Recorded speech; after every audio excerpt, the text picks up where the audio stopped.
pessoal, estamos aqui para mais uma aula de História e hoje, antes de adentrarmos no nosso assunto, que é sobre as primeiras civilizações, vou retomar um pouquinho com vocês o que foi o primeiro bimestre, que é para a gente sequenciar esses conteúdos do quinto ano, tá bom? Então vamos lá. O caderno do primeiro bimestre veio falando sobre o trabalho de um profissional de fundamental importância, que é o historiador. Esse profissional que é responsável por capturar as pistas do passado para que a gente venha a compreender o presente e planejar o futuro. Isso aí foi um assunto que foi muito bem trabalhado e que eu tenho certeza que ninguém nunca mais vai esquecer isso aí. Posteriormente, falamos sobre as fontes históricas, que são essas pistas que os historiadores coletam e que elas podem ser escritas, orais, iconográficas, no caso das fotografias, imagens, sonoras, pode vir também através de documentos particulares, públicos, científicos, de imprensa. Diferentes são as fontes históricas. Também falamos sobre a forma como o homem costumava marcar o tempo. Até hoje, né? Como costuma marcar o tempo. Seja através de elementos da natureza, como a lua, o sol, ou através de instrumentos como o relógio da água, o relógio de ponteiro, relógio de pêndulo e a ampulheta. A última unidade do livro do primeiro bimestre foi sobre a pré-história, o período paleolítico. Bom, esse período da história, ele traz para a gente as características de como os primeiros homens viviam. Eles não tinham moradia fixa, habitavam em cavernas, se alimentavam do que tinham em torno, utilizavam-se dos recursos naturais. Então, era uma vida sem planejamento. Eles caçavam, pescavam, eles eram coletores. Aí eu destaquei aqui para vocês algumas características desse período, que também ficou conhecido como o período da Pedra Lascada. Recordam por que Pedra Lascada? Bom, nessa época os homens eles não tinham instrumentos, ferramentas.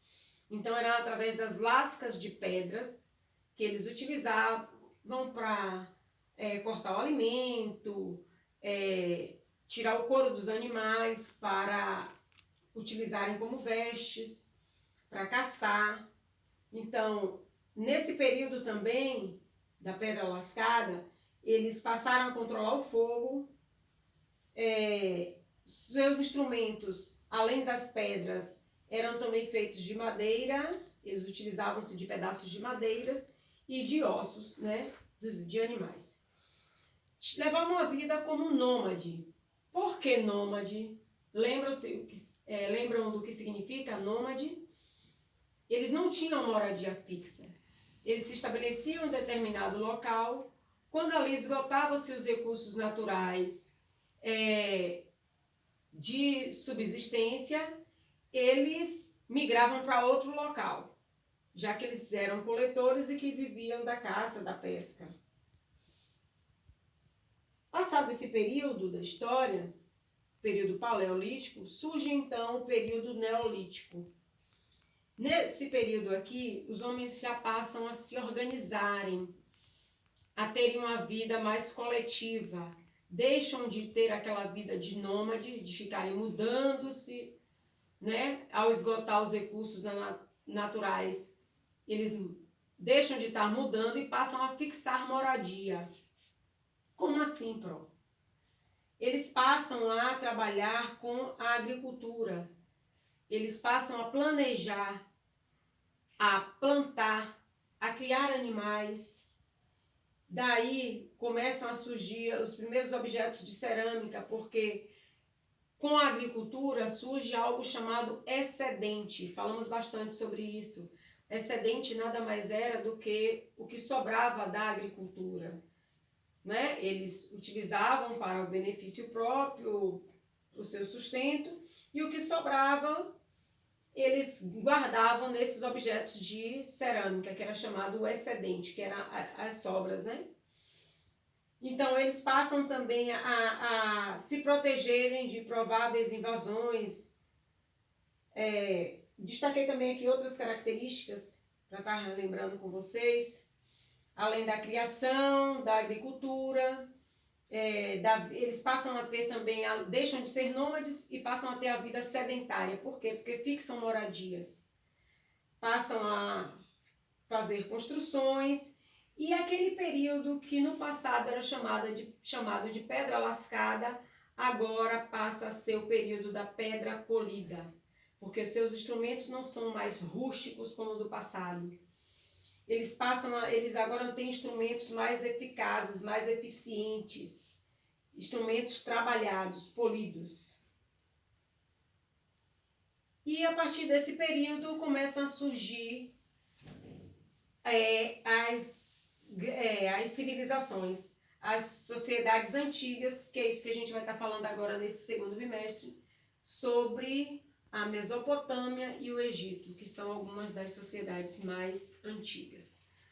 Bom, essa região da Mesopotâmia e do Egito, ela fica localizada, o Egito ao norte da África e a Mesopotâmia aí no Oriente Médio.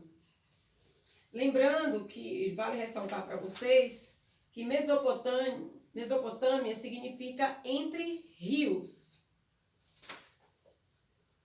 Essa região é também conhecida como crescente fértil, porque ela se apresenta mais ou menos o formato de uma meia-lua em sua fase crescente, vista do hemisfério norte da Terra. E daí que vem o nome crescente fértil.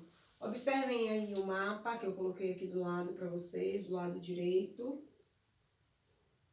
Daí o nome crescente fértil, por conta desse formato, da sua extensão, que tem o formato de uma meia-lua. Bom, essa região da Mesopotâmia, ela ficava entre rios, entre o rio Tigre e o rio Eufrates. Uma região muito fértil. E o Egito aqui na região do rio Nilo, mais aqui abaixo do mapa. Daí, esses grupos começam a ter uma vida mais organizada, começam a surgir as classes sociais, a questão da hierarquia do convívio em grupo.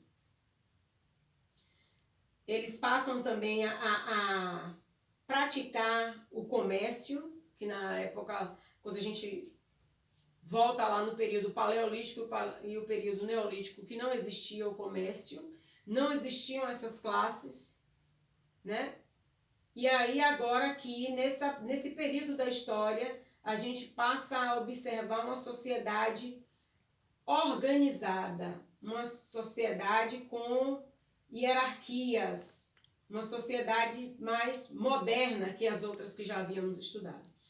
Bom, em relação a as sociedades antigas, eu deixei lá para vocês na biblioteca digital um texto complementar, seguido de uma atividade, para que vocês possam estar lendo com calma, somando conhecimentos com o que foi apresentado aqui e realizando a atividade que está lá.